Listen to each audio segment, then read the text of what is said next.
morning. Good morning. I'm Mark Phillips and I'm here with Harvested Financial, and we are going to talk about what's going on in the markets today. So, happy Tuesday. I hope everyone had a lovely long Valentine's and President's Day weekend. Of course, the markets were closed yesterday on Monday, so we're here on the first trading day of the week on Tuesday, February 16th. So, let's take a brief look at where the major indices are. Well, got SPY up about a buck 22. That's 393.86 or 30 basis points. We've got IWM up a buck 53 or 67 basis points. The VIX is up a little bit of a long weekend effect there, and the Qs are also up a dollar, trading 337.40. So, a little bit of a drift up. Futures were up yesterday. They were up this morning. Relatively calm open, but we continue to be in the heat of earnings season. So things are going strong. Lots of names out there reporting, and so we are going to look at what a collar strategy might do in one of these names that's reporting. So we've got Shopify coming up with earnings after the close, and stock's already been up quite a bit this year. It's up 33% year to date. So that's why we are thinking about possibly rolling into a rolling slingshot. So we'll get into a little bit more of the specifics there, but given the massive appreciation we've seen in this stock, it might be a good opportunity to think about some protection and financing that by selling upside. So this is a nice variation on a collar. We talk about collars here because they're an amazing way to lock in the value of a position.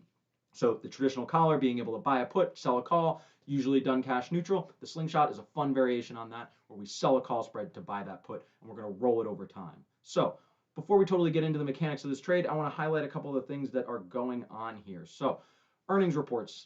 We expect to see some interesting numbers coming out of the holiday sales. Those are always expected to boost fourth quarter earnings for a player like Shopify, especially as we've seen a lot of this online shopping activity move online. They've also expanded their checkout system to Facebook and Instagram, another Facebook property, of course, and so they continue to grow. But finally seeing that first operating profit, we wonder how much room there is to continue to grow. Like I mentioned earlier in the program, the stock is up something like 33% year to date. So we've already seen a really big bull run in this name, and that's a great opportunity to think about a collar strategy and think about protecting the value of the position that you have. So I'm going to go ahead and share my screen with everyone.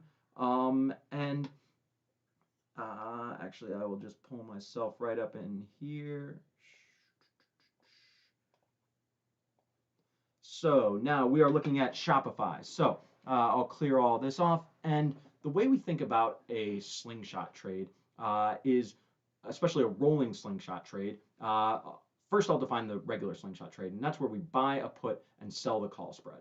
So instead of directly selling the call, we sell a call spread. That gives us that slingshot upside where if the stock really does continue to move, we continue to stay exposed. However, one of the drawbacks of a slingshot type trade is by selling a call spread instead of an outright call, you might not be able to cover and by cover I mean finance as much of that put as possible. So to afford the put that you are buying for protection, we're going to need to roll this call spread throughout several different intervals. So the key with a basic collar is selling the call to fund the put. That's a one-to-one trade.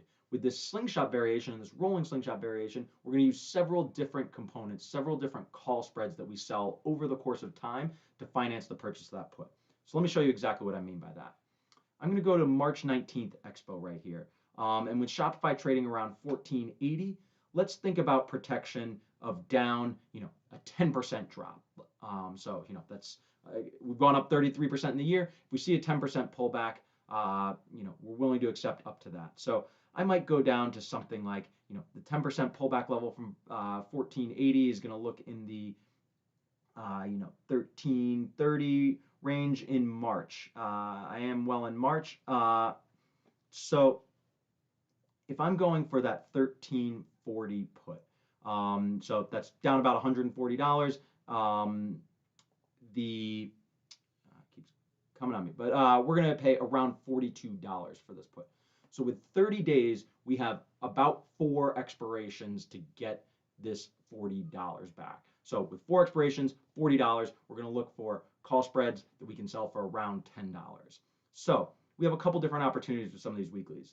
Because we're Tuesday, our first trade is actually going to be about 10 days out, and then they're going to be 7 days successive after that.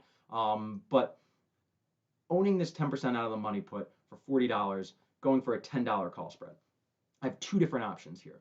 I can think about giving up the first bit of gains in Shopify, so by selling it at the money call spread, or I can think about moving that further out and collecting some of the initial gains, but foregoing the further upside. So really a decision about how and where to place this call spread is going to impact where your slingshot growth is going to come from in the name. So if I go for the at the money, those are going to be the most expensive options. So I'm going to give up the least amount. So I'll give up the first growth in the stock, but it'll actually be less than if I give it up higher up. So to collect about this $10, if I sell the 1485 at around 70, these markets are relatively wide, about $6 wide. I'm going to go for about fair value in the middle there. So I'm going to sell this for, think around 72. So 72, that means if I'm going for $10, I need to buy a call that's about $62. So I can go up to this 1505 call and pay about $62. So, of course, all of this depends on execution, but approximately getting this $10 back, I give up the distance between 1485 and 1505.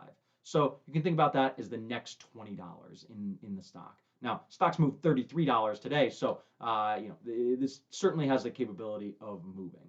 Well, above 1505, you continue to participate as if you were a long stock again.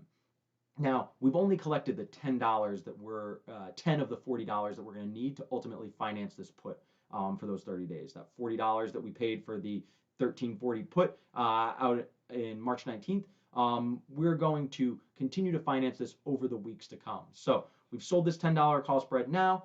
Next week, when March 5th is only 7 days away, we're going to look to do the exact same thing, sell another $10 call spread. Stock will have moved a little bit, so we'll have the opportunity to reset exactly where this position might be.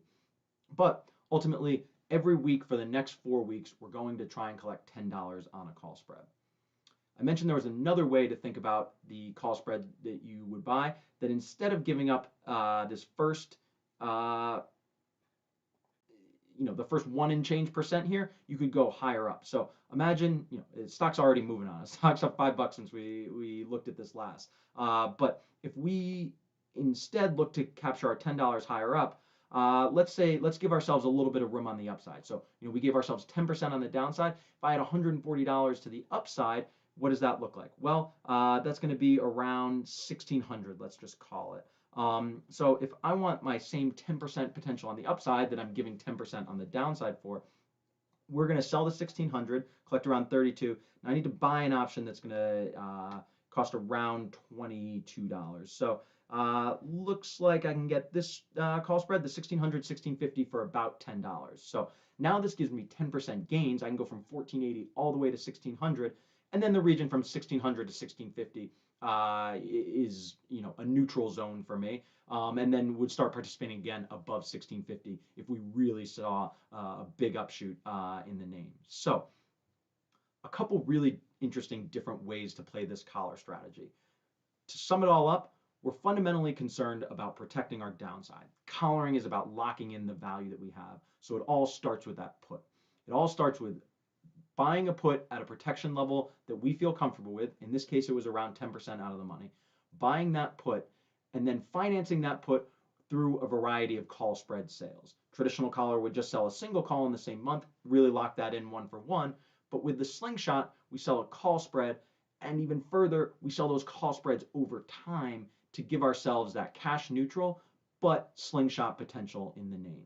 So systematic strategies like this are a great use case for Harvested Financial. We implement rolling option strategies to give our clients systematic exposure to the value that options provide. Whether it's locking in value like this, going into earnings, and really, locking in some of those gains that you've made this year on the 30% jump, or generating income, protecting strategies, capturing volatility. There are all kinds of great things you can do with systematic implementation of option strategies. So be sure to subscribe. We're here on the Daily Bread every morning talking about different examples. So like I said, make sure to hit the subscribe button. Make sure to follow us on Twitter at harvested_DAFE. And that's because derivatives are for everyone. So thank you everyone for tuning in.